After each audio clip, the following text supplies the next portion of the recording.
A millionaire opened her door on Christmas morning and found dirty, starving twins, but when she discovered who they were, she began to cry.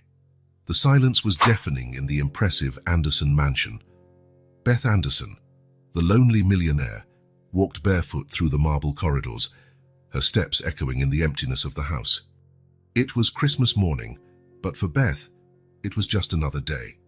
The 5-meter-tall Christmas tree dominated the main hall, its lights blinking aimlessly for a non-existent audience.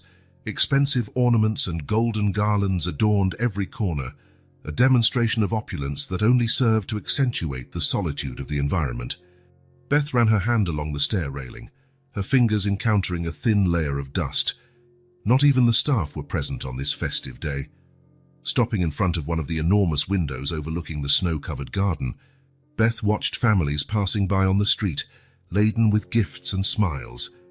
Children played in the snow, their laughter muffled by the thick glass of the window. For a moment, Beth felt a pang in her chest, a mixture of envy and regret she quickly tried to stifle. Turning around, her eyes fell on a framed photograph on a side table. In it, a younger Beth smiled, surrounded by faces that now seemed unfamiliar. Friends, colleagues. Their names escaped her memory like sand through her fingers. How many Christmases had passed since she'd shared a festive meal with someone who genuinely cared? Beth walked to her office, a cold and impersonal room dominated by a massive mahogany desk. Trophies and plaques of recognition covered the walls, silent witnesses to her professional success. She picked up one of the awards, reading the inscription without truly absorbing the words. What did all these achievements mean now? Returning to the hall, Beth turned on the state-of-the-art sound system. The gentle notes of White Christmas filled the air, a pathetic attempt to inject some holiday spirit into the atmosphere. But the music only seemed to accentuate the mansion's emptiness. Sitting on the Italian leather sofa, Beth picked up her tablet, scrolling distractedly through work emails. Even on Christmas, business didn't stop. She had meetings scheduled for the next day, contracts to review, important decisions to make. The Anderson empire hadn't built itself after all. But for the first time in years, Beth hesitated before diving into work. Her eyes wandered around the room, taking in the surreal scene of a house perfectly decorated for Christmas, yet completely devoid of the warmth and joy of the occasion. An old photo album on the shelf caught her attention. Beth picked it up, her hands trembling slightly as she opened it. Photos of past Christmases leapt from the pages, her as a child, tearing open wrapping paper with enthusiasm, as a teenager, surrounded by friends at a party, as a young adult, toasting with college classmates. When, exactly, had she lost that light in her eyes? One photo in particular made her pause. In it, Beth hugged a dark-haired young woman, both smiling broadly at the camera. Sarah. The name came as a whisper from a long-buried past. Her best friend, confidant, almost like a sister. What had happened to Sarah? Beth could barely remember the last time they spoke. The weight of years of neglecting her personal relationships fell upon Beth like an avalanche. She had traded friendships for contracts, love for profit, family for a fortune that now seemed empty and meaningless. Unexpected tears began to form in the corners of her eyes. Beth wiped them away quickly, as if ashamed of her own vulnerability. She stood up abruptly, determined to shake off this moment of weakness. Walking to the state-of-the-art kitchen, Beth prepared a cup of gourmet coffee. The rich aroma filled the air, but something was missing. The smell of freshly baked cookies, the murmur of cheerful voices, the feeling of belonging. Back in the hall, Beth stopped in front of the Christmas tree.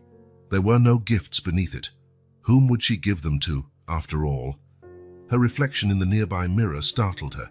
A middle-aged woman, elegant but with empty eyes, alone in a house far too large. It was then that a realization hit her like a train. She had everything and nothing at the same time. Years devoted exclusively to work had given her a fortune, but at what cost? The mansion's walls seemed to close in around her, the deafening silence mocking her hollow achievements. Beth sat down again, this time allowing the tears to flow freely. Years of repressed emotions finally found an outlet. Between sobs, she wondered, was it too late to change, to reconnect? to find a purpose beyond profits and acquisitions. The sound of the doorbell cut through the air like a thunderclap, making Beth jump. Who could it be on Christmas morning? The staff dismissed, no family, friends long forgotten. Hesitant, she got up, wiping her tears and straightening her posture. As she approached the door, a mix of apprehension and curiosity took hold of her.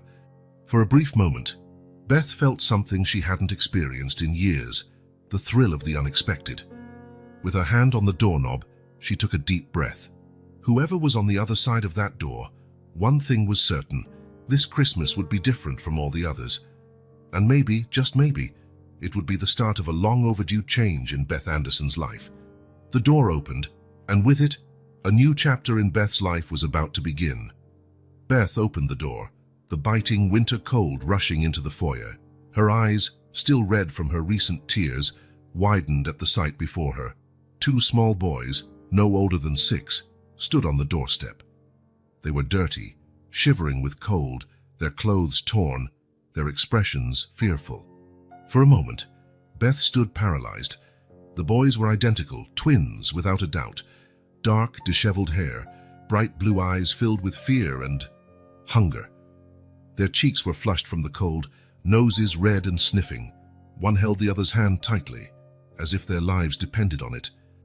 "Please," stammered the boy on the left, his voice trembling as much as his small body. "Can we come in? It's cold."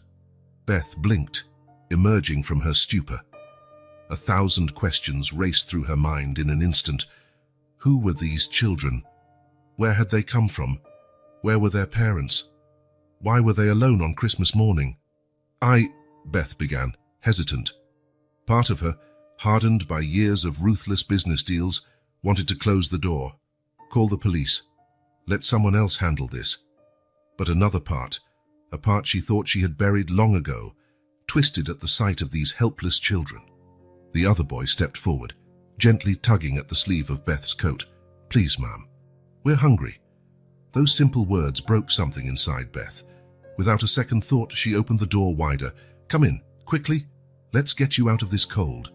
The boys entered hesitantly, their eyes wide as they took in the mansion's luxurious interior. Beth closed the door, silence reigning once more, now punctuated only by the occasional sniffle from the children. "My name is Beth," she introduced herself, trying to keep her voice calm. "What are your names?" "I'm Jack," said the boy who had spoken first. "And this is my brother Henry." Henry waved timidly, still clinging to his brother's hand. Beth knelt to get on the children's eye level. Up close, she could see the dirt smudges on their faces, their chapped lips from the cold, the dark circles under their eyes suggesting they hadn't slept well in days. Her heart tightened. "Jack, Henry," she said softly, "you're safe here. We'll take care of you, okay? First, how about a warm bath and some clean clothes?" The boys looked at each other, a silent conversation passing between them. Finally, Jack nodded. "Yes, please." Beth guided them to the nearest guest bathroom, a room larger than many apartments. She turned on the taps of the luxurious tub, adjusting the temperature. Can you wash yourselves, or do you need help?" "We can manage," Henry spoke for the first time, his voice barely above a whisper. Beth nodded, placing fluffy towels and robes within their reach. "I'll go find some clothes. I'll be right back, okay?" Leaving the bathroom, Beth hurried to the attic. She knew she had stored some boxes of old clothes that once belonged to her nephew, who was now in college. Rummaging frantically, she found pieces that seemed the right size. Returning to the bathroom, she knocked softly on the door. "Boys, I brought some clothes. I'll leave them right out here, okay?" A muffled "thank you" came from inside. Beth went down to the kitchen, her brain working a mile a minute. What should she feed hungry children? Her refrigerator, usually stocked only with gourmet pre-made meals and exotic ingredients, seemed inadequate. Finally, she opted for something simple: tomato soup and grilled cheese sandwiches. While she prepared the food, Beth couldn't help but notice how the previously cold and impersonal kitchen seemed to come alive. The aroma of soup and melting cheese filled the air, bringing a sense of home. Minutes later, The twins appeared at the kitchen door, clean and dressed in warm clothes. They looked like completely different children.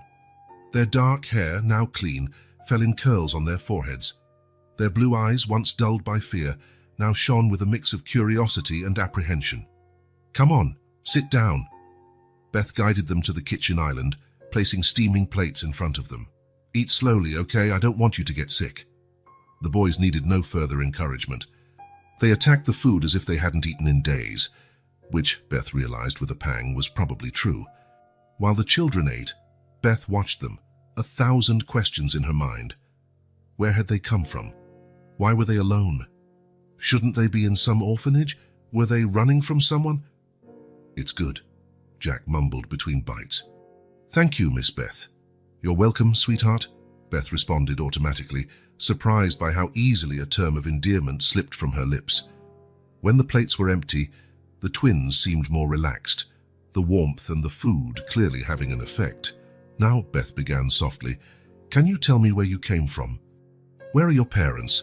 The boys exchanged looks again, that silent communication unique to twins. "Our mum," Henry began, his voice low. "She's been sleeping for a long time."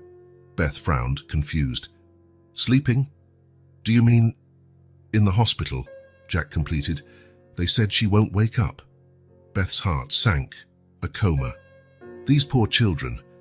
And your dad?" she asked gently. Jack shook his head. "We don't know our father. Mum never talked about him." Beth took a deep breath, trying to process everything. 2 children, alone in the world, with no one to care for them. And for some reason, fate had brought them to her door. "Well," she said finally, "you can stay here for now. We'll figure it out together, okay?" The boys nodded, eyes wide with gratitude and relief. In that moment, looking at those tired yet hopeful faces, Beth felt something awaken inside her. A need to protect, to care.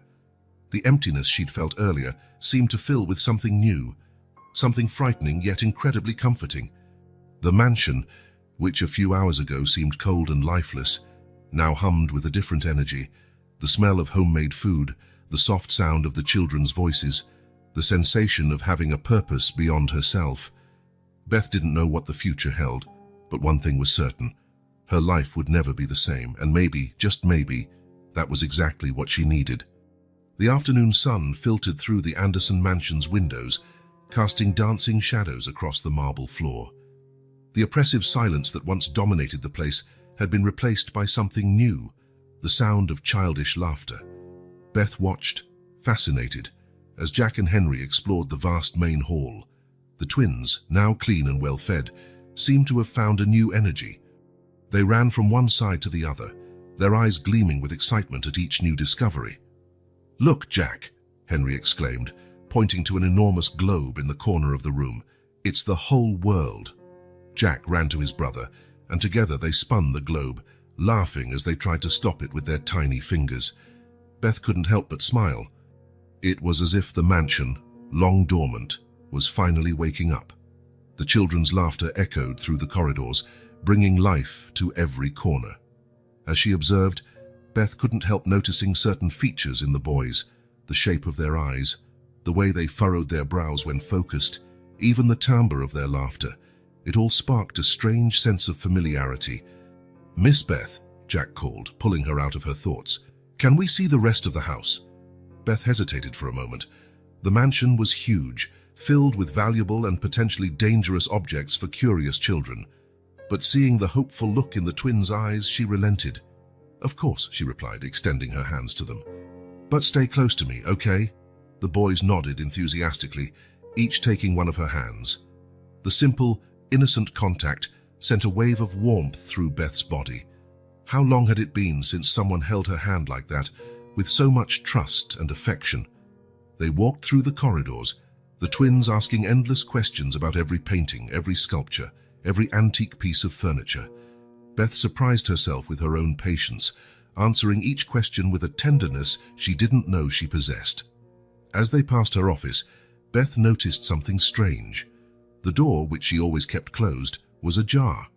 Frowning slightly, she guided the children inside. The room looked as she had left it, with one exception. A small, worn backpack lay in the middle of the Persian rug. Beth froze. How had she not noticed it before? "Our backpack!" Henry exclaimed, running to pick it up. Beth watched curiosity and apprehension swirling in her chest as the boys knelt around the backpack. Jack opened it carefully, as if handling a precious treasure. From inside, they pulled a few items: an extra set of very worn clothes, a small photo album, and a yellowed envelope addressed simply to Beth. Beth's heart leapt, her name there, on that mysterious envelope. She took a step forward, hand instinctively outstretched. Jack, noticing the movement, quickly put the envelope back in the backpack. "Sorry, Miss Beth," he said, his voice suddenly serious. "Mom said we could only give this if—" He stopped, exchanging a significant glance with Henry. Beth felt a knot form in her throat. What was going on here? Who was their mother? And why did she have a letter addressed to her? Before she could ask any questions, Henry abruptly changed the subject. "Miss Beth, can we play outside? There's snow." The sudden shift caught Beth off guard. Part of her wanted to insist, to learn more about the mysterious envelope. But another part, the part that was rapidly falling in love with these boys, didn't want to pressure them. Sure," she replied, forcing a smile. "Let's find some warm coats for you." As she helped the twins bundle up, Beth couldn't get the envelope out of her mind. Who had written it? What did it say? And why were the children so reluctant to give it to her? Outside, the snow covered the mansion's vast garden like a white, immaculate blanket. Jack and Henry ran into the middle of the lawn, shouting with joy as they sank into the fluffy snow up to their knees. Beth watched from the porch, wrapped in her own coat. There was something magical about the scene, two carefree children playing in the snow, their laughter echoing in the cold winter air. For a moment, all worries about mysterious envelopes and unknown origins dissipated. The boys started rolling snowballs, trying to build a snowman. Beth hesitated for a moment before stepping down the porch steps to join them. "Let me help," she offered, surprising herself. Together, the three worked in the snow, molding it, stacking it. Beth couldn't remember the last time she had done something so simple and fun. Her hands, usually occupied with important documents and electronic devices, were now cold and damp from the snow, and she loved the feeling. As they worked, Beth couldn't help noticing more similarities between the twins and someone. The way Jack scrunched his nose when concentrating, the way Henry tilted his head when thinking, these were such familiar gestures, but she couldn't pinpoint from where. When the snowman was finally complete, decorated with an old hat and a scarf Beth had found, the three stepped back to admire their work. "It's the best snowman in the world," Henry declared, his eyes shining with pride. "It sure is," Beth agreed, surprised by the warmth in her own voice. As they headed back inside, the children exhausted but happy, Beth felt a wave of emotional conflict. On one hand, there was the unexpected joy of spending the afternoon playing in the snow, doing something so simple yet so meaningful.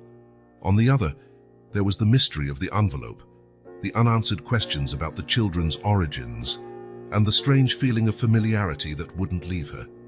In the kitchen, as she prepared hot chocolate for the boys, Beth made a decision. For now, she wouldn't push. She would let things flow naturally. After all, it was Christmas, a time of miracles and second chances. And who knew? Maybe this was the beginning of something wonderful. Watching Jack and Henry blow on their hot chocolates, their cheeks still rosy from the cold, Beth felt a wave of protectiveness and affection she hadn't experienced in years. Whatever mystery lay behind these boys, one thing was certain.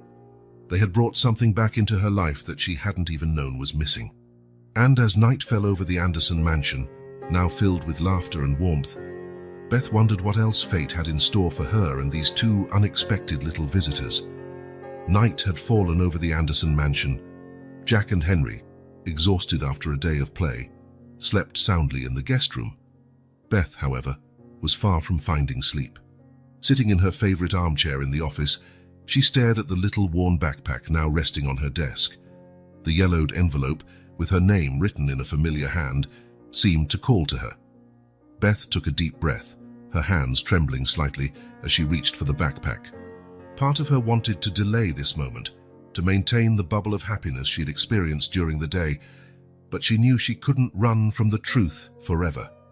With hesitant fingers, she removed the envelope. The paper was worn at the edges, as if handled many times. Beth traced the letters of her name, a knot forming in her throat. She recognized that handwriting. It belonged to Sarah. Sarah, her best childhood friend, the girl with whom she'd shared secrets, dreams, and tears for years, the friend who had disappeared from her life so long ago, leaving only questions and an unfilled void. With a trembling sigh, Beth opened the envelope and unfolded the letter.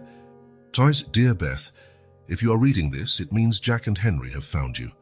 I hope they are well and safe. I know you must be confused and shocked, and I apologize for throwing this at you in this way. But I had no choice. Beth, I am very ill. The doctors aren't giving me much time, and by the time you read this letter, I'm likely already in a coma or worse. I have no one else to turn to, no one I trust to care for my children.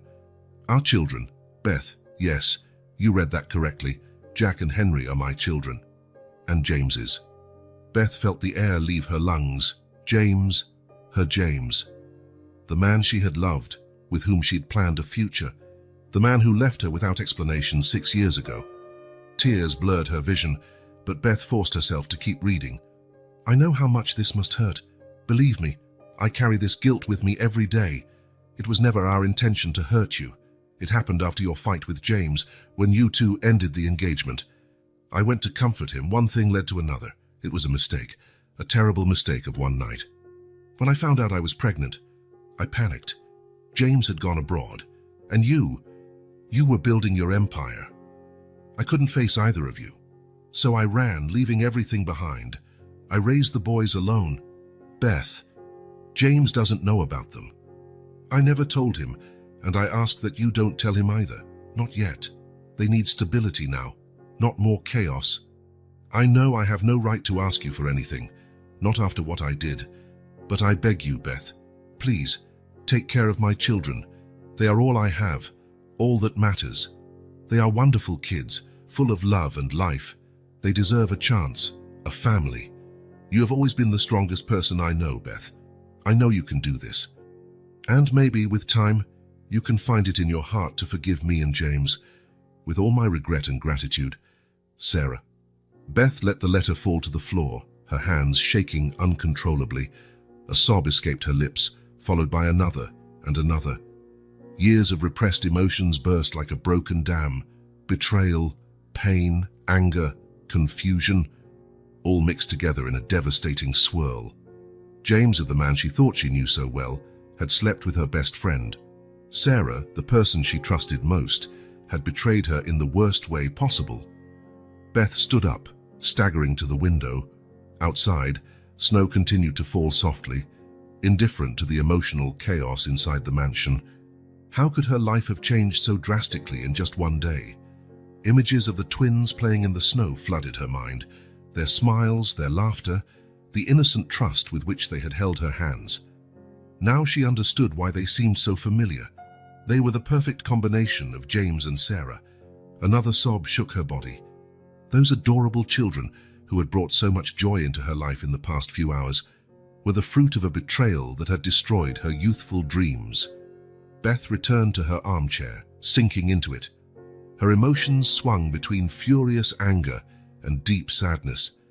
How could Sarah have done this to her? How could James have betrayed her trust so easily? But then another question arose in her mind.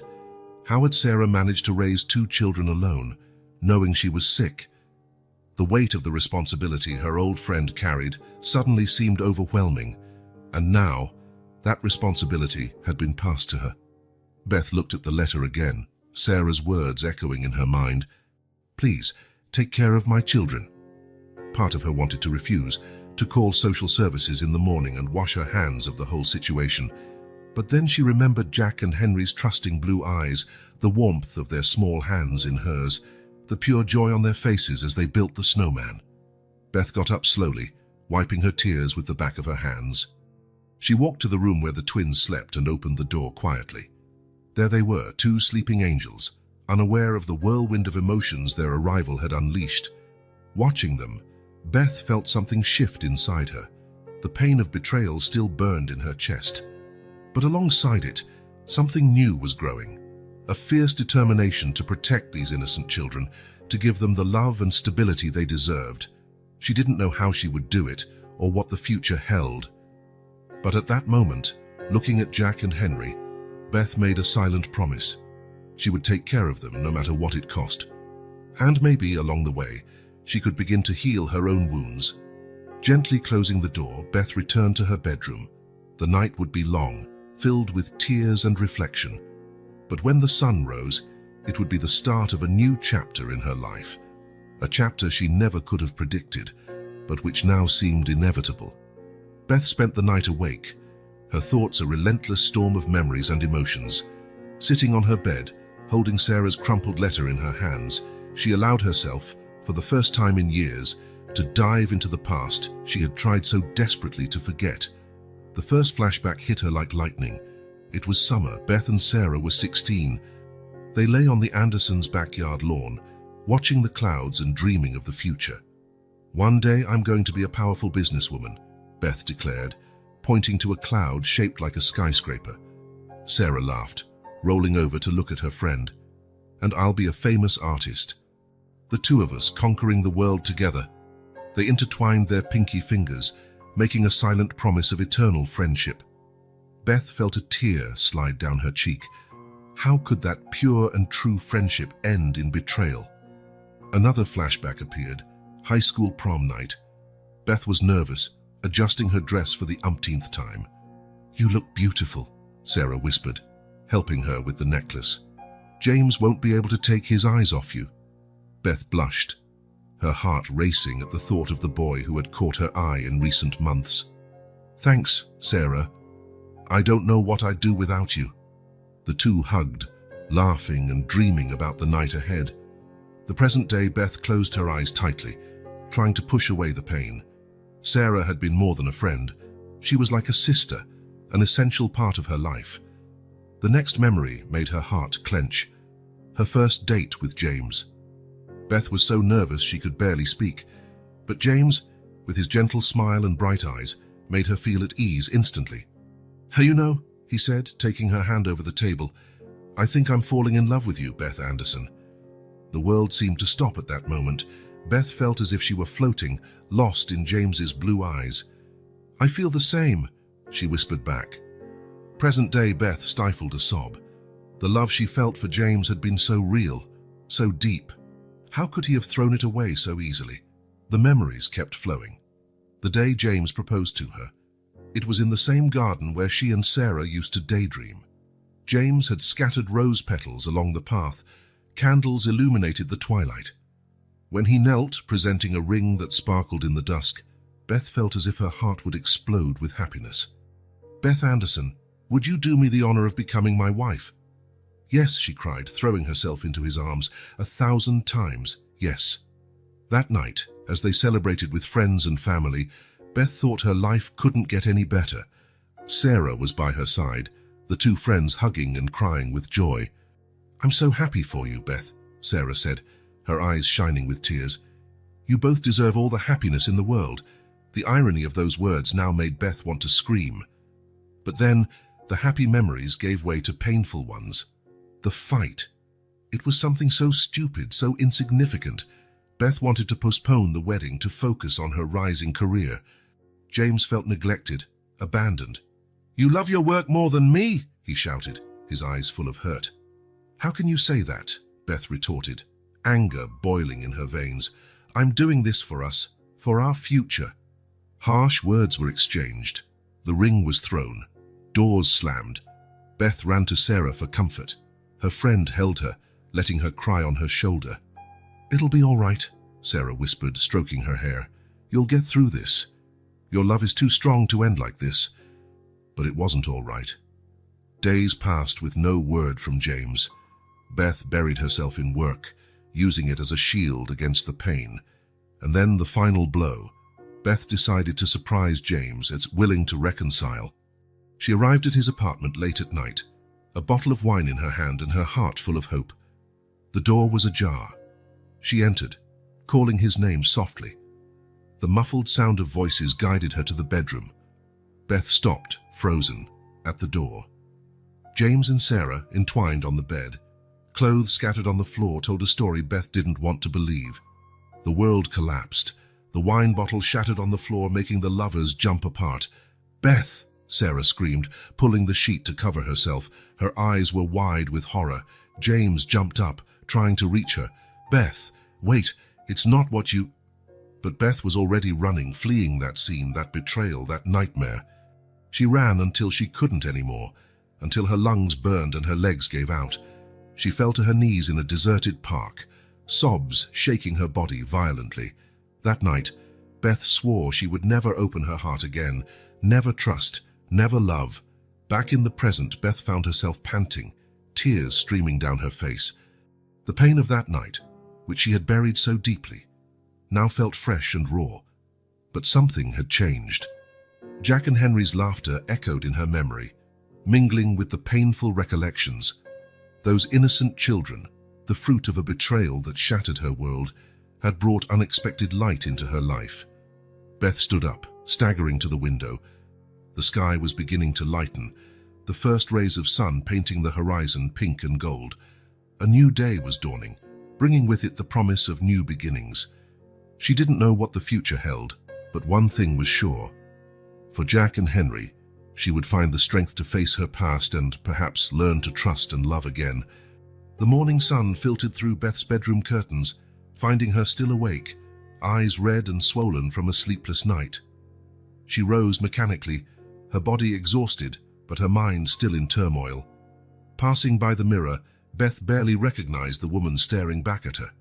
Where was the confident, unshakable businesswoman? In her place, she saw a fragile woman struggling to reconcile her painful past with the unexpected present. The sound of childish laughter pulled her from her grim thoughts. Jack and Henry were awake, their cheerful voices echoing through the mansion's corridors. Beth felt a contradictory wave of emotions, affection for the children who had brought life to her home, and a pang of resentment for the constant reminder they represented of past betrayal. Taking a deep breath, she headed to the kitchen. The children were already there, trying to reach a box of cereal on a high shelf. "Good morning, boys," Beth said, her voice rough. "Let me help you." While serving breakfast, Beth couldn't help but study the twins closely. Jack had Sarah's smile, the one that once lit up an entire room. Henry, on the other hand, furrowed his brow just like James when he was concentrating. Every gesture, every expression was a stab to Beth's heart, reminding her of her past.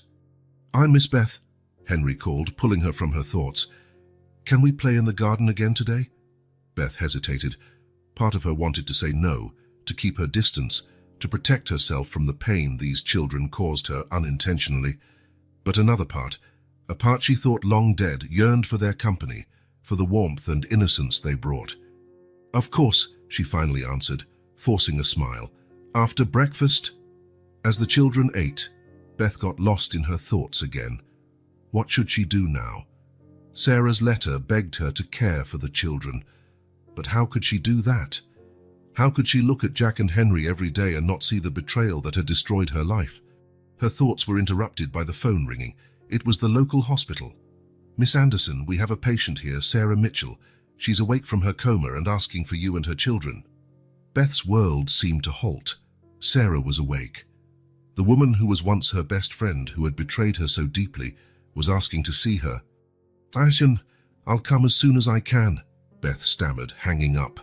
Looking at the children, now happily playing in the living room, Beth felt torn. The anger she nurtured for years fought against the compassion sprouting in her heart.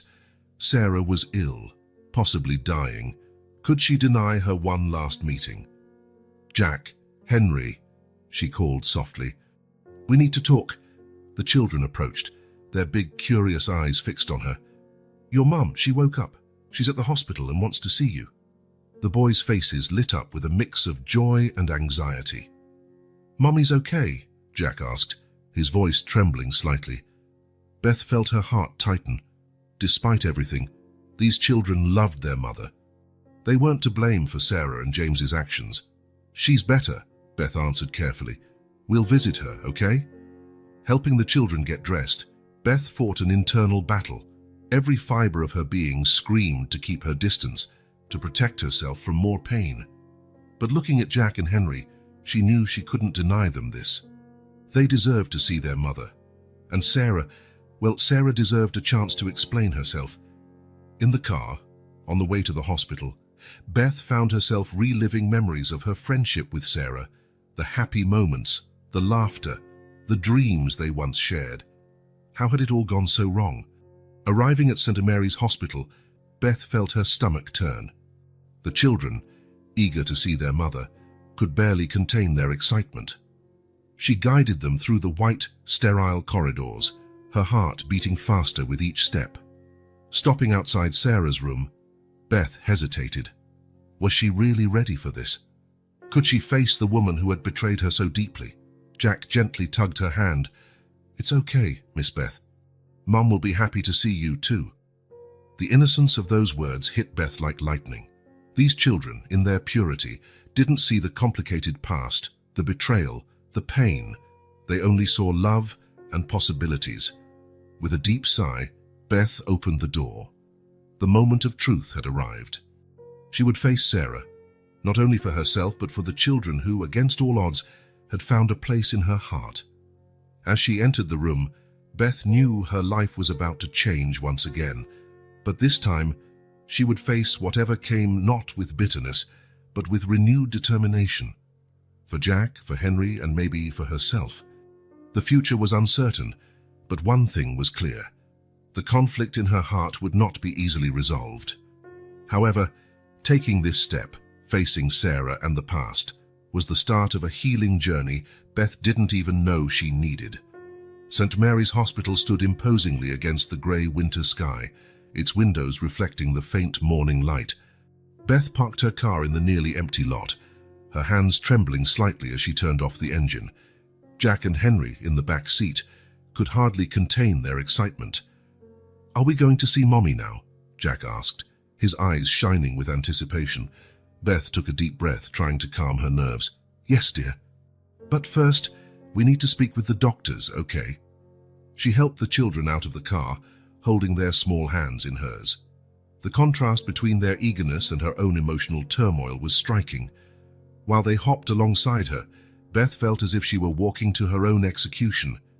At the reception, Beth introduced herself, her voice betraying a slight tremor. "I'm here to see Sarah Mitchell. I was a close friend." The receptionist typed something into her computer, her eyes widening slightly at the information. "Ah, yes, Dr. Patel would like to speak with you first. Please wait in room 302. Beth nodded, guiding the twins through the hospital's sterilized corridors. The smell of antiseptic and the sight of patients on gurneys made her stomach churn. Or was it the prospect of finally facing Sarah after all these years? In the waiting room, Beth knelt in front of the children, her eyes level with theirs. "Jack, Henry, I need you to be very brave now, okay? I'm going to talk to Mommy's doctor, and then we'll see if we can visit her." "But Mommy is okay, right?" Henry asked, his small voice worried. Beth felt her heart ache. How to explain the complexity of the situation to 6-year-olds? "Your mum is very sick, dear, but the doctors are doing their best to help her." Before the children could ask more questions, Dr. Patel entered the room. She was a middle-aged woman with kind eyes and a tired smile. "Miss Anderson, can we speak privately?" Beth hesitated, looking at the twins. The receptionist, noticing the situation, offered to stay with the children for a few minutes. In Dr. Patel's office, Beth sat down, her body tense as a violin string. "How is she, doctor?" The doctor sighed, folding her hands on the desk. "Sarah is stable at the moment, but her condition is grave. The cancer is in an advanced stage. She doesn't have much time." Beth felt as if the air had been sucked out of her lungs. Despite all the anger and hurt she felt, the thought of Sarah, once so full of life, wasting away in a hospital bed was devastating. "How long?" she managed to ask. "Weeks, maybe a month or two at most," Dr. Patel answered gently. "She's been asking for you and the children. I think it would be good for her to see them." Beth nodded mechanically, her mind a whirl of conflicting emotions. Part of her wanted to flee, to protect herself from the pain that would surely come.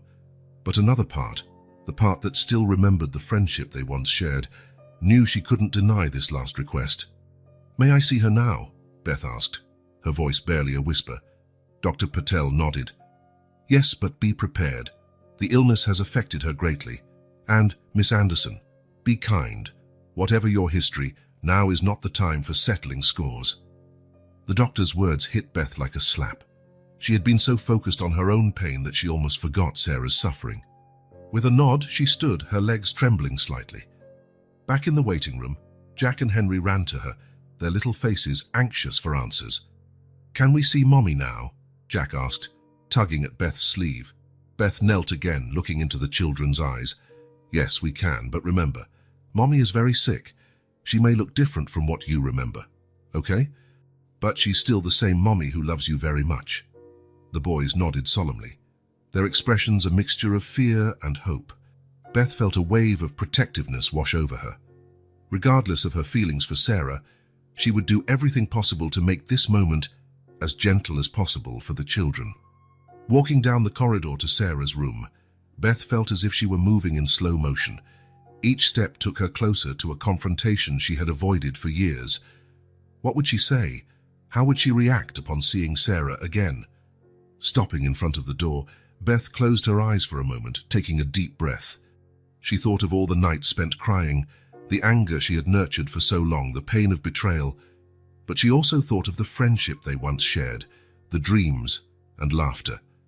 "Miss Beth," Henry's voice brought her back to the present. "Is everything okay?" Beth looked at the twins, their innocent eyes filled with concern. At that moment, she made her decision. For these children, for Sarah, and maybe even for herself, she would face this moment with grace and compassion. "Everything is fine, dear," she replied, forcing a smile. "Let's go see your mum." With one last deep breath, Beth opened the door. The moment of truth had arrived. Whatever the outcome, she knew her life would never be the same. As she entered the room, the twins clinging to her hands, Beth prepared to face not only Sarah but also her own past, her wounds, and perhaps a future she had never imagined for herself. The hospital room was a study in white and grey, silence broken only by the rhythmic beeping of monitors. Beth paused at the entrance, her heart pounding. There in the bed lay Sarah. The initial shock was overwhelming. The woman before her barely resembled the Sarah Beth remembered. The once vibrant face was pale and gaunt, her hair, once long and shiny, now thin and lifeless. Tubes and wires snaked around her frail body, as if they were keeping Sarah anchored to this world by sheer force of will. Jack and Henry, still holding Beth's hands, were momentarily paralyzed. It was Henry who first broke the silence, his voice a trembling whisper. "Mommy?" The sound seemed to echo in the silent room. Beth, swallowing hard, gently guided the children closer to the bed. "Yes, that's your mommy," she said softly. "Remember what we talked about. She's very sick, but she still loves you very much." The children approached hesitantly, their wide eyes fixed on Sarah's motionless face. Jack reached out a trembling hand, lightly touching his mother's arm. "Mommy, wake up," he called, voice choked. "We're here to see you." Beth's heart broke at the hope in the boy's eyes. She knew Sarah wouldn't respond, not now. Dr. Patel had explained that although Sarah had awakened briefly, she had slipped back into a comatose state. "Children," Beth began softly, "your mom is sleeping now. She needs to rest to get better. But I'm sure she can hear you. How about telling her about the snowman we made?" Encouraged by Beth, Jack and Henry began speaking softly to Sarah, telling her about their adventures at the mansion. Beth stepped back a bit, giving them a moment of privacy, while fighting the storm of emotions in her own chest. Looking at Sarah, Beth felt a confused mix of anger and pity. The anger, an old companion for so many years, still burned. How could Sarah have betrayed her like that? How could she have kept the children hidden for so long? But seeing her old friend in such a fragile state, pity began to seep in. No one deserved to suffer like this, not even someone who had hurt her so deeply. A soft sob pulled her out of her thoughts. Henry had begun crying silently, and Jack was hugging him, his own eyes shining with restrained tears. "She's going to wake up, right, Miss Beth?" Jack asked, his voice trembling. Beth felt a lump in her throat.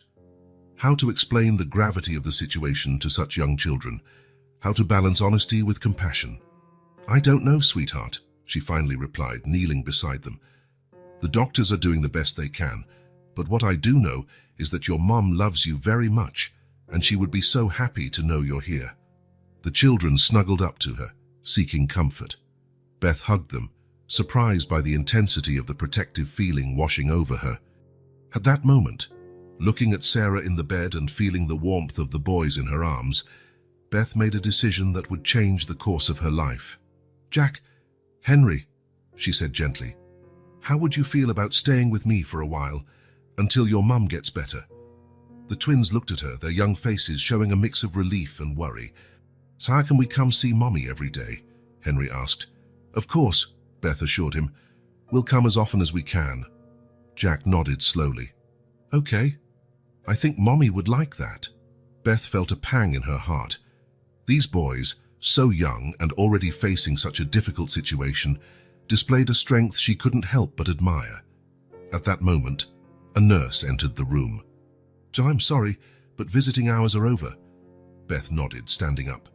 "Boys, say goodbye to your mum. We'll be back tomorrow." Jack and Henry approached the bed, each giving Sarah a gentle kiss on the cheek. "Bye, Mommy, we love you," they said in unison. As the children headed to the door, Beth hesitated. Slowly, she approached Sarah's bed. Looking at her old friend's pale face, Beth felt years of hurt and anger mixing with unexpected compassion. "Oh, Sarah," she whispered, her voice barely audible, "how did we get here?" For a brief moment, Beth thought she saw a tremor in Sarah's eyelids, but it must have been her imagination.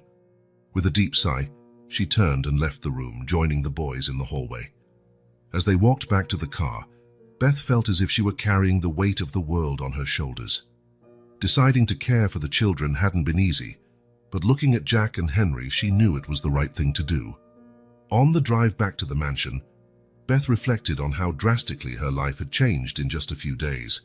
From a solitary executive focused solely on her career, she now found herself responsible for 2 young children, facing a painful past and an uncertain future. Glancing in the rearview mirror, she saw Jack and Henry dozing in the back seat, exhausted by the emotional strain of the day. A gentle smile touched her lips. Maybe, Beth thought, this was the second chance she hadn't known she needed. A chance to heal old wounds, to rediscover the meaning of family, and perhaps find a new purpose in life. With that resolve in mind, Beth drove back home, ready to face the challenges to come. The future was uncertain, but for the first time in a long while, she felt hopeful. The days following the hospital visit were an emotional roller coaster for Beth. The once silent and cold mansion was now filled with life, laughter, and occasionally tears.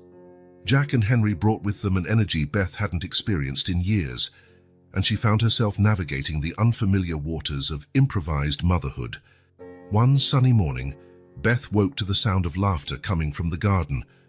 Still in her pajamas, she approached the window and saw the twins running across the lawn, chasing each other in a makeshift game. The smile that formed on her lips was involuntary, a pure reaction to their innocent joy. "Jack, Henry," she called, opening the window. "Breakfast is almost ready." The boys stopped their play, enthusiastically waving at her before running back into the house. Beth felt a wave of affection that surprised her with its intensity. In just 1 week, these children had worked their way into her heart in a way she could never have imagined. In the kitchen, Beth moved with a newly acquired ease, making pancakes and cutting fruit. She had never been very skilled in the kitchen, preferring prepared meals or fancy restaurants. But now, seeing the boys' eyes light up at the sight of Mickey Mouse-shaped pancakes, she felt a satisfaction no million-dollar contract had ever given her. "Miss Beth," Jack said with his mouth full of pancake, "can we visit Mommy today?"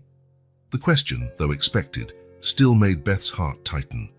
Hospital visits were a bittersweet mix of hope and pain. Sarah remained in a coma, her condition practically unchanged. Each visit was a painful reminder of the past and the uncertainty of the future. "Of course, sweetheart," Beth replied, forcing a smile. "We'll go after lunch." While the boys finished their breakfast, Beth allowed herself a moment of reflection. The routine they had established was surprisingly normal. Breakfast to school. She had enrolled the twins in a nearby private school. Playtime, hospital visits, dinner, bedtime stories. It was a life Beth had never imagined for herself. But now it felt strangely right. However, there were moments when the reality of the situation hit her with full force. Moments when she looked at Jack and saw James's smile, or when Henry made a gesture so characteristic of Sarah that Beth felt as if she'd been punched in the stomach. In those moments, doubts consumed her. Was she doing the right thing by caring for these children? Should she contact James? Didn't he have the right to know about his children? But then, anger resurfaced. James had betrayed her. He and Sarah had destroyed her dreams, her trust. What right did he have now? Miss Beth. Henry's voice brought her back to the present. Is everything okay? Beth blinked, realizing she had been standing still, staring at nothing. The breakfast dishes forgotten in the sink. Yes, dear, I was just thinking, how about we go to the park before visiting your mum? The children agreed eagerly, running off to get ready. Beth watched them, a sad smile playing on her lips. Despite everything, she couldn't deny she was growing attached to them. Jack, with his endless curiosity and protective way with his brother. Henry, quieter and more observant, always ready with a hug at the most unexpected moments. At the park, Beth found herself genuinely laughing for the first time in years as she pushed the boys on the swings. Their laughter was contagious, and for a moment, she allowed herself to forget all the complications and pains of the past. Right then, it was just her and the children living in the present. "Hiya, Miss Beth," Jack shouted, his face a mask of pure joy. Beth obliged, pushing him harder, feeling a wave of protection and affection. It was frightening how quickly these feelings had grown. She knew she should keep her guard up, maintain emotional distance.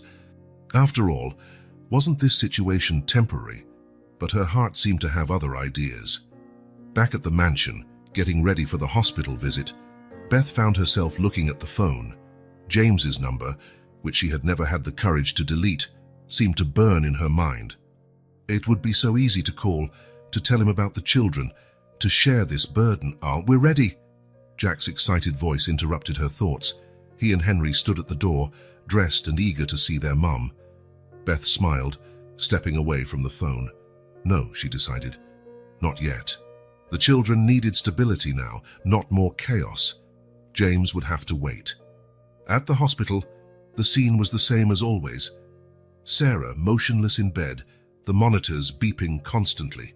The boys approached, telling her about their day at the park, about the morning pancakes, about how much they missed her.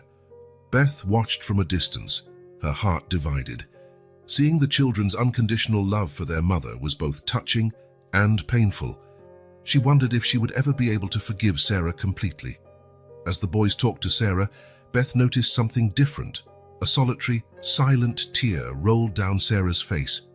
It was so quick that Beth almost thought she'd imagined it.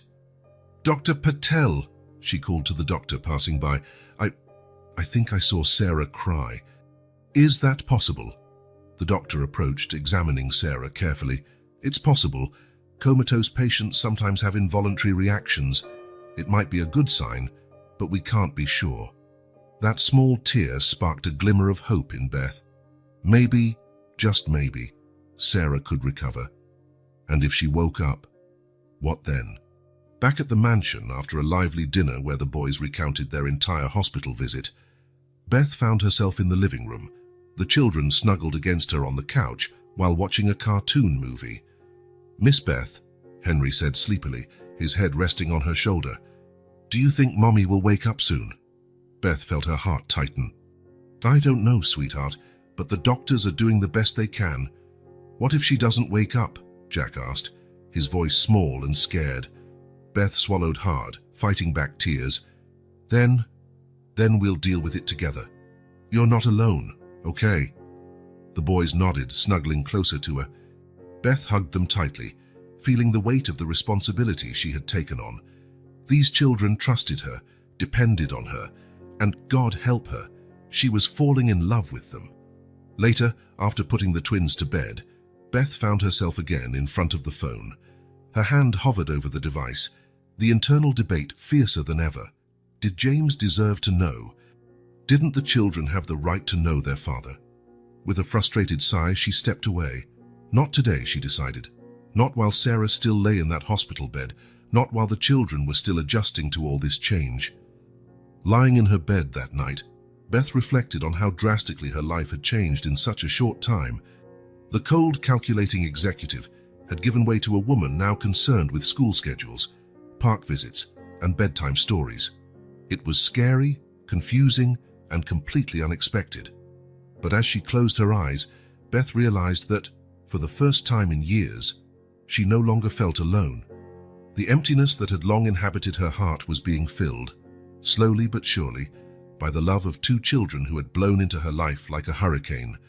The future was uncertain. Sarah might wake up. James might come into the picture.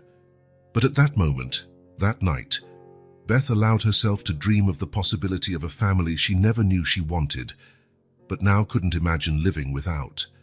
It was a rainy Sunday afternoon, and Beth was enjoying a rare moment of peace while the twins took a nap. Determined to organize the children's belongings, she headed to the room they now occupied, her footsteps silent along the mansion's corridor. In the room, Beth smiled at the sight of Jack and Henry asleep, their faces serene in contrast to the energy they usually displayed. Carefully, she began putting away scattered clothes when her eyes fell on the old backpack the children had brought with them. With a hesitant sigh, Beth picked up the backpack.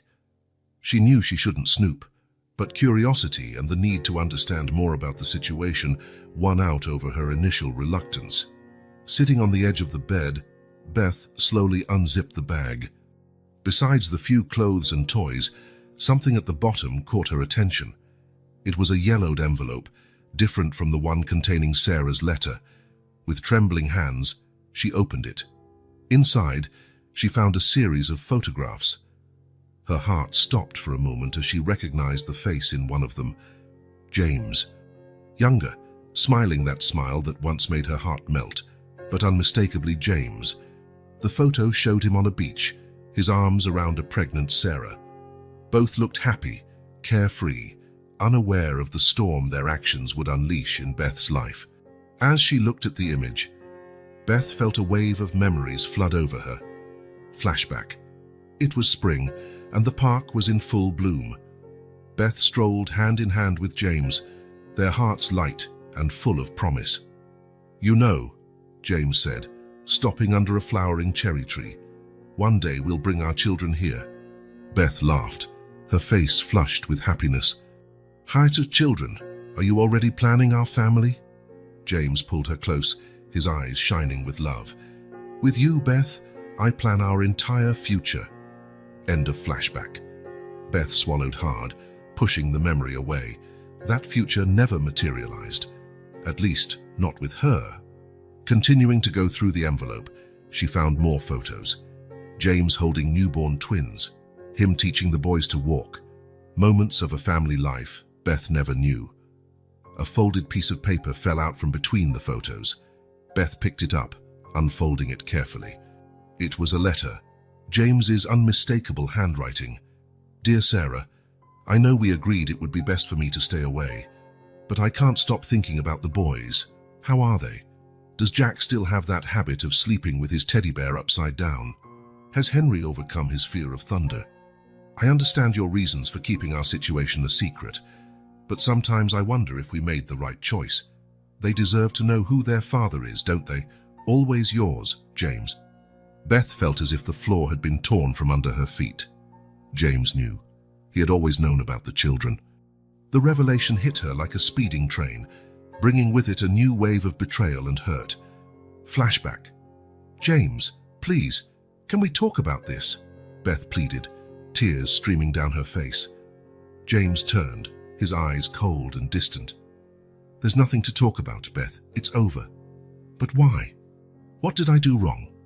He hesitated for a moment, a shadow of emotion crossing his face before quickly vanishing.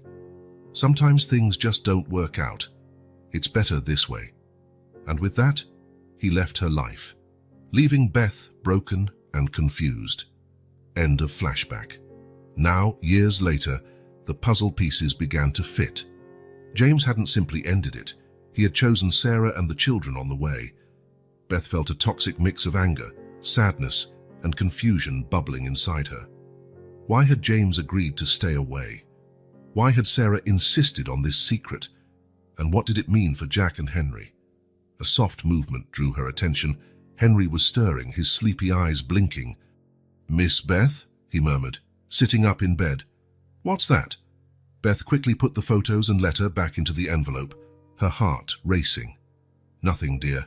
I was just tidying up a bit." Henry looked at her curiously, his eyes, so much like James's, filled with a wisdom beyond his years. "Is it about our dad?" The question caught Beth off guard. She knew this moment would come eventually, but not so soon or so directly. "Why do you ask that, Henry?" The boy shrugged, fiddling with the hem of his shirt. "Jack and we wonder about him sometimes. Mom never talked much, but we knew we had a dad somewhere." Beth felt her heart tighten. These children, so young and already carrying so many questions, so many uncertainties. "Henry," she began softly, sitting beside him on the bed, "what would you like to know about your dad?" The boy's eyes lit up with a mix of hope and apprehension.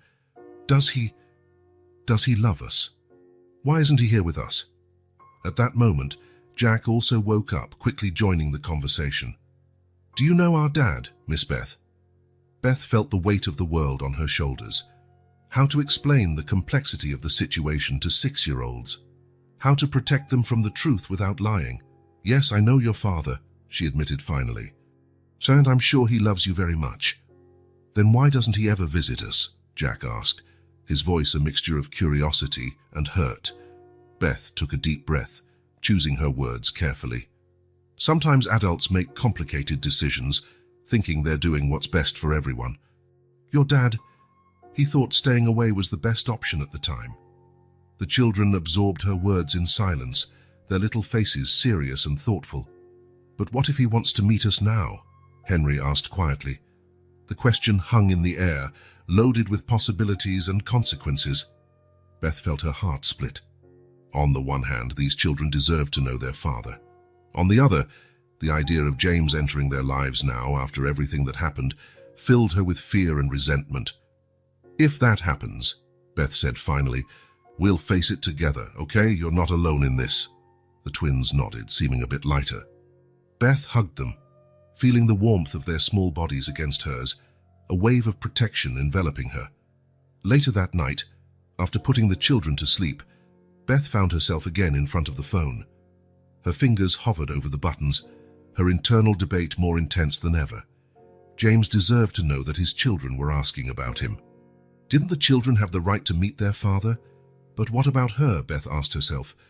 Was she ready to face James again, to reopen old wounds and possibly create new ones?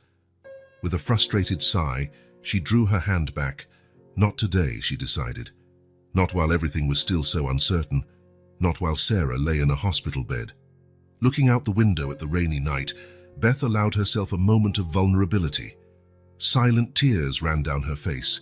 Tears for a lost past, a complicated present, and an uncertain future. But amid the sadness, there was a spark of something else. Hope, perhaps. Or the realization that, no matter what the future held, she was no longer alone. Jack and Henry had become her safe harbor, her reason to move forward.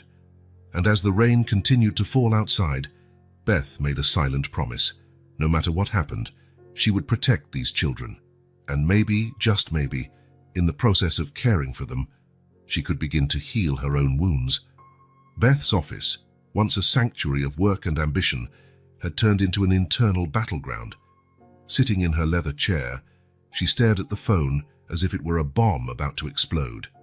James's number, so many times almost dialed and so many times avoided, seemed to pulsate on the phone's screen.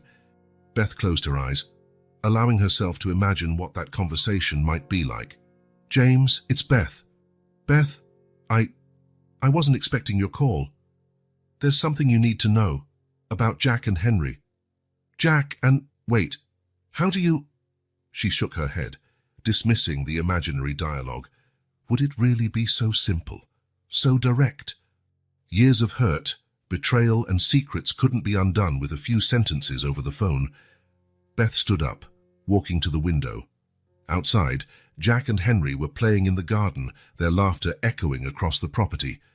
Watching them brought forth another imaginary conversation, this time more heated. "How could you, James? How could you hide your own children?" I thought it was best," Sarah said. "Best for whom?" "Certainly not for the children who grew up without a father." She pressed her forehead against the cold glass, her reflection showing tired, worried eyes. The last few months had been an emotional roller coaster. Caring for Jack and Henry, visiting Sarah at the hospital, dealing with her own conflicted feelings, it left her exhausted, but also more alive than she'd been in years. A cheerful shout brought her back to the present. Henry had managed to climb a low tree, and Jack applauded enthusiastically. Beth couldn't help smiling. These children, who entered her life so unexpectedly, had become her world. And it was for them that she needed to make this decision. They deserved to know the truth, deserved a chance to meet their father. But what if James rejected them? What if he wanted to take them away?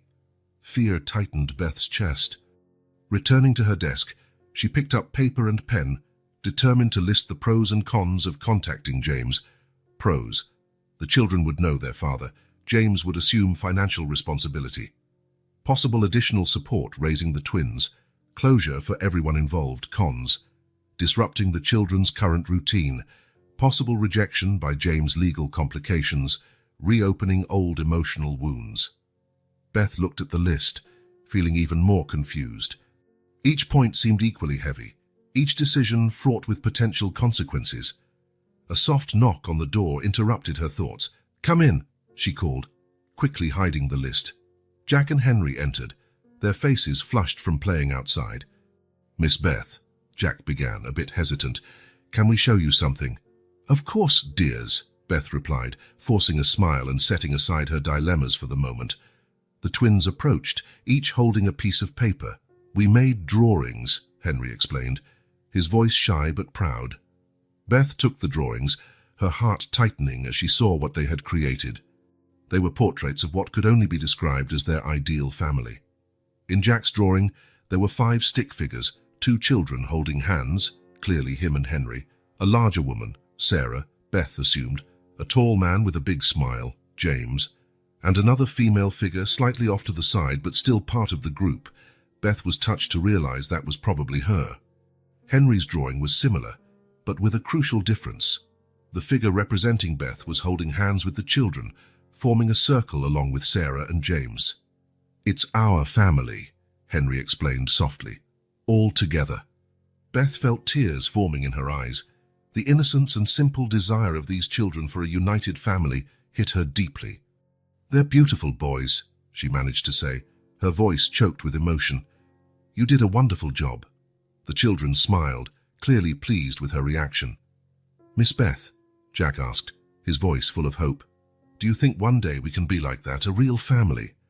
The question hung in the air, laden with childlike expectations and dreams. Beth looked into their hopeful faces, feeling the weight of her decision more than ever. I don't know, dears," she answered honestly. "But I promise I'll do my best to make sure you're happy and feel loved. Okay?" The children nodded, seemingly satisfied with her response. After a few more minutes of conversation, they left the office, leaving Beth alone with her thoughts and their drawings, which now seemed to shout for a resolution. Looking at the idealized family portraits again, Beth felt something change inside her. These children deserved a chance at the family they dreamed of, even if reality might be different from what they imagined. With a deep sigh, she picked up the phone. Her hands trembled slightly as she dialed the number she knew by heart, but had never dared to use. 1 ring, 2 rings, 3. "Hello?" James's familiar voice sounded on the other end, sending a wave of contradictory emotions through Beth. For a moment she was silent, almost hanging up. But then the image of the children's drawings flashed in her mind, giving her the courage she needed. "James? It's Beth. Beth Anderson." A heavy pause on the other end. "Beth, I wasn't expecting. James, we need to talk." Beth interrupted, her voice firm despite the turmoil in her chest. "It's about Jack and Henry. Your children." The silence that followed seemed to last an eternity. Finally, James spoke, his voice a mixture of shock and resignation. "Where can we meet?" Beth closed her eyes, feeling the weight of years of secrets and hurts beginning to lift. "Tomorrow, at the cafe near Central Park, 10 a.m. "I'll be there," James replied simply. After hanging up, Beth sat for a long time, absorbing the magnitude of what she had just done. There was no turning back now. For better or worse, everyone's lives were about to change drastically. Standing up, she walked to the window again. Jack and Henry had returned to the garden, now building what looked like a fort out of sticks and leaves. Watching them, Beth felt a mix of fear and determination. She didn't know what the future held, how James would react, or how the children would cope with it all. But one thing was certain. She would do everything in her power to protect those boys and ensure they had the love and support they deserved. With one last look at the twins playing carefree, Beth stepped away from the window. Tomorrow would be a crucial day, a turning point in their lives, and she would be ready to face it, not just for herself, but for the two little souls who had stolen her heart and given her a new purpose. As night fell over the mansion, bringing with it the promise of a new dawn and an uncertain future full of possibilities, Beth prepared for sleep. The children's drawings were carefully placed on her bedside table, a constant reminder of what truly mattered. Tomorrow, the past and present would collide, and a new chapter in their lives would begin. The hospital corridor seemed endless as Beth walked towards Sarah's room. Her heart pounded, a mix of anxiety and resolve coursing through her veins. She had decided to visit Sarah one last time before her meeting with James, seeking what? Answers? Forgiveness? Even she wasn't certain. Entering the room, Beth was greeted by the familiar beeping of the machines and the sterile smell of the hospital. Sarah lay in the bed, seemingly as still as ever. Yet something felt different today. Beth couldn't quite define what, but there was an energy in the air, an almost palpable tension. Approaching the bed, Beth observed Sarah's pale face. The lines of worry and pain that had marked Sarah's features in recent weeks seemed less pronounced today. "Sarah," Beth began, her voice low and hesitant, I came to say goodbye. Tomorrow, I'm meeting with James and telling him about the children. I know it's not what you wanted, but they deserve to know the truth," and Beth stopped abruptly. Had she imagined it? Or had Sarah's fingers moved? Leaning in closer, she watched carefully. There it was again. A slight tremor in Sarah's eyelids. "Sarah?" Beth called, her voice now louder, a mixture of hope and fear. "Sarah, can you hear me?" Sarah's eyes began to move more intensely, her fingers twitching slightly. Beth's heart raced. Was it really happening? After weeks of silence and immobility, Sarah was waking up. "Nurse!" Beth shouted, not taking her eyes off Sarah. "Someone, please, she's waking up." The next few minutes were a whirlwind of activity. Doctors and nurses flooded the room, checking vital signs and speaking in medical terms Beth barely understood.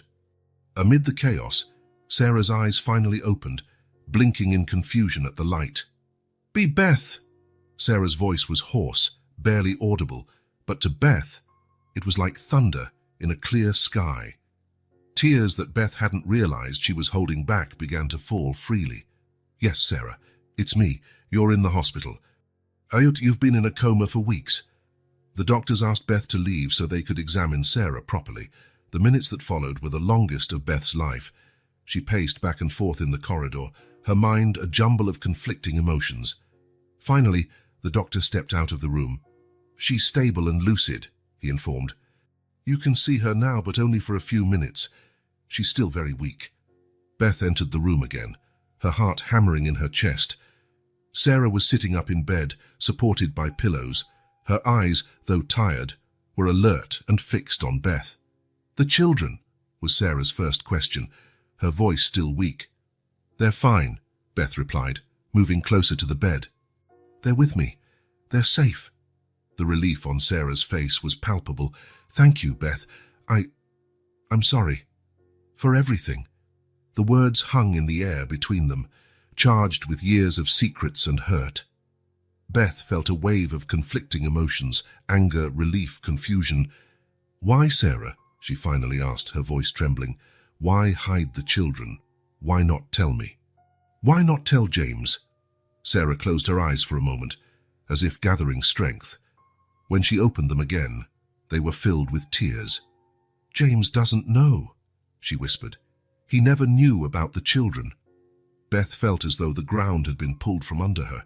"What, but the photos, the letter?" Sarah shook her head weakly. "All staged. So I was afraid, Beth. Afraid of losing the children, afraid of facing what I'd done.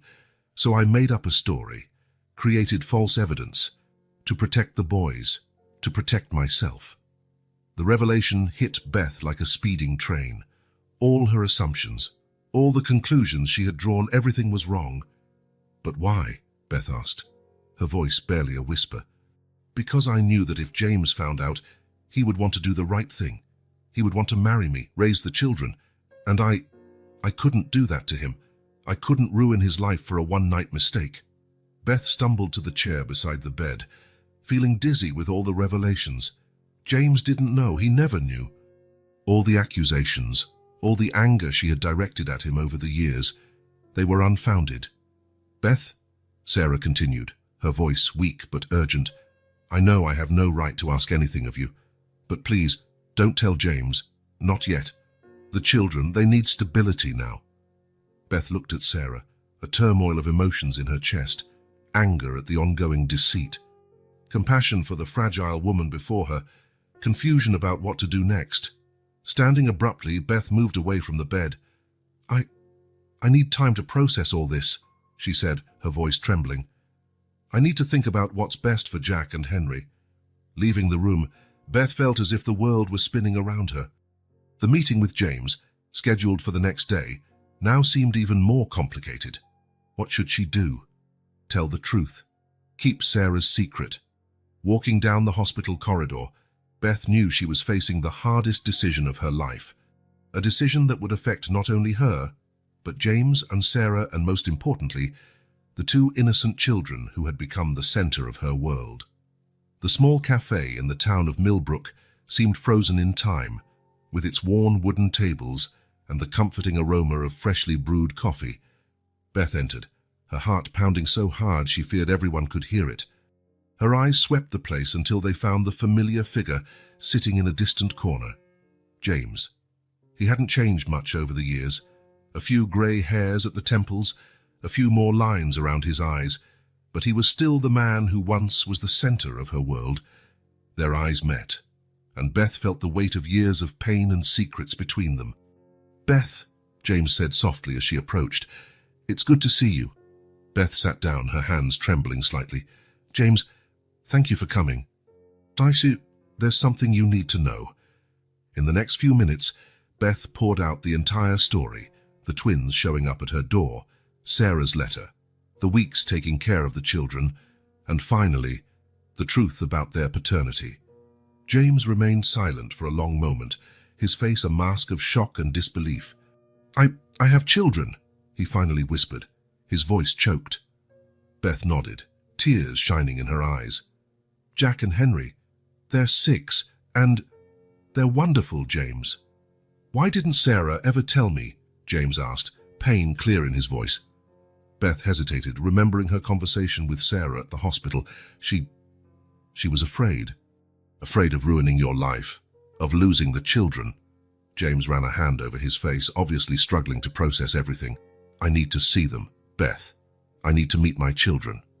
The drive back to the mansion was silent, filled with unspoken emotions and unanswered questions. When they arrived, Beth saw the twins playing in the garden, unaware of the monumental change about to occur in their lives. "Jack, Henry," Beth called softly. "There's someone here who wants to meet you." The children turned, curiosity on their faces. James stepped forward, his expression a mix of fear and wonder. "Hello?" he said, kneeling to their eye level. I'm your dad." There was a moment of stunned silence before Henry, always the bold one, took a step forward. "You're really our dad," he asked, eyes wide. James nodded, tears streaming down his face.